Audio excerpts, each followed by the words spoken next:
In the far reaches of the Orion Arm, beyond the territories of civilized alliances and deep into the sectors dominated by species far older and more advanced than humanity, fear was not just an emotion, it was a weapon, a biological tool evolved over millions of years to ensure survival, control, and dominance. Every intelligent species in the galaxy possessed it in some form, and most had mastered it to such an extent that entire wars could be won without firing a single shot.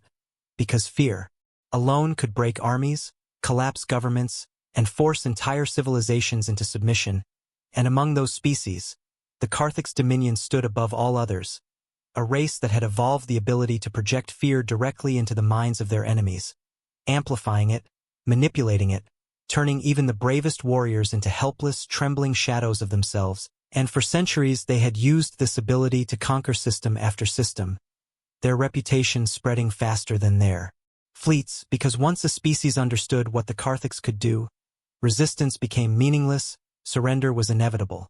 And so when humanity was first discovered, classified as a developing species on a mid-tier planet with limited spacefaring capability, the Dominion saw them as nothing more than another easy conquest, another civilization that would fall without resistance, another world to be added to their ever-growing empire, and so a single observation fleet was dispatched, not to fight, but to study, to analyze the human species and determine the most efficient method of inducing fear-based compliance, a standard procedure that had worked flawlessly for hundreds of other species. And when the fleet entered Earth's orbit, they began their scans, expecting to find the usual biological markers associated with fear, neural pathways designed to process threat, hormonal responses that triggered panic and submission, but what they found instead confused them because while humans did possess the biological structures associated with fear, their responses were inconsistent, unpredictable, sometimes even contradictory, and so the Dominion scientists decided to proceed with a controlled test, selecting a small group of human subjects for observation, abducting them silently from various locations across the planet and placing them in a controlled environment aboard their flagship, where they could safely analyze their reactions. And at first everything appeared normal. The humans showed signs of stress, elevated heart rates, increased cortisol levels, the expected biological indicators of fear. But then something unexpected happened. Instead of collapsing into submission as every other species had done, the humans began to adapt, their initial panic subsiding, replaced by something else, something the Dominion had not anticipated: curiosity, anger, defiance, and in some cases even humor, as one of the captured humans laughed in the face of the fear projection, dismissing it as nothing more than a bad dream, and this confused the Dominion researchers, because their ability had never failed before.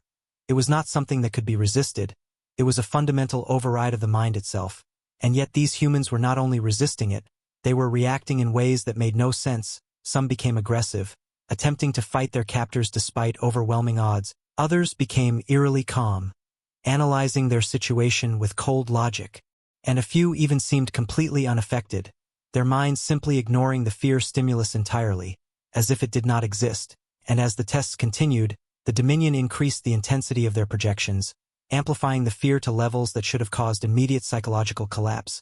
But instead of breaking, the humans adapted further, their neural pathways reorganizing in real time, their brains processing the fear not as a command to submit, but as information to be understood, evaluated, and ultimately controlled.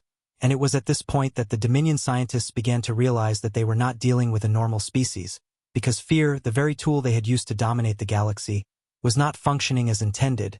It was not controlling the humans, it was being studied by them, dissected, turned into something else. And as this realization spread through the fleet, a sense of unease began to form among the Dominion leadership, because for the first time in their history, they were encountering a species that did not respond predictably to their greatest weapon.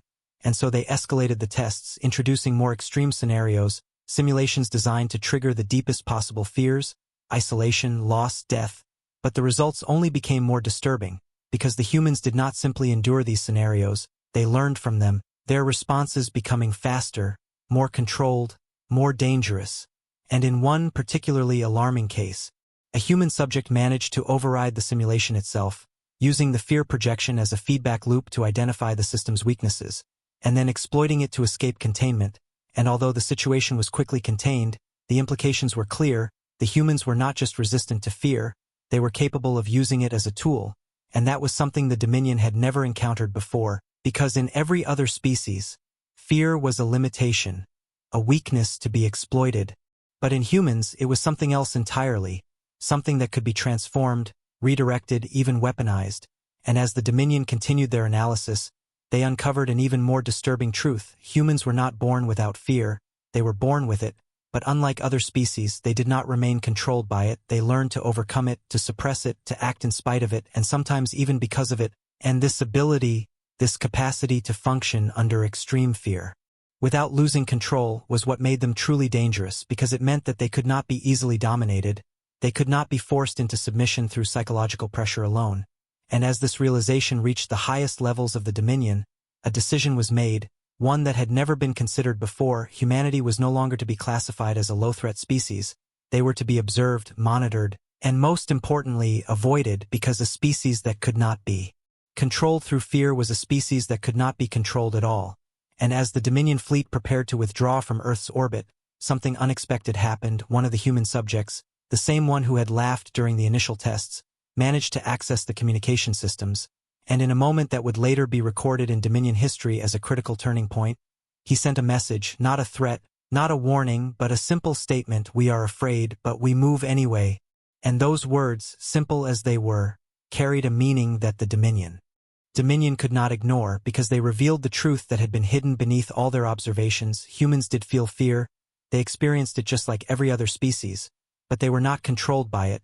They were defined by their ability to act in spite of it, and that made them unpredictable, uncontrollable, and ultimately dangerous in a way that the Dominion had never encountered. And as the fleet retreated, leaving Earth behind, the final report was transmitted to the Dominion High Council, and its conclusion was clear: humanity is not fearless, but they are something far worse. They are a species that can face fear and continue forward.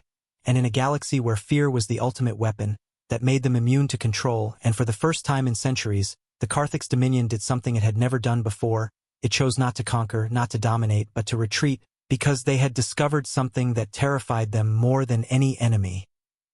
Species that could not be broken by fear, a species that could not be controlled, a species that would one day stand against them and refuse to fall.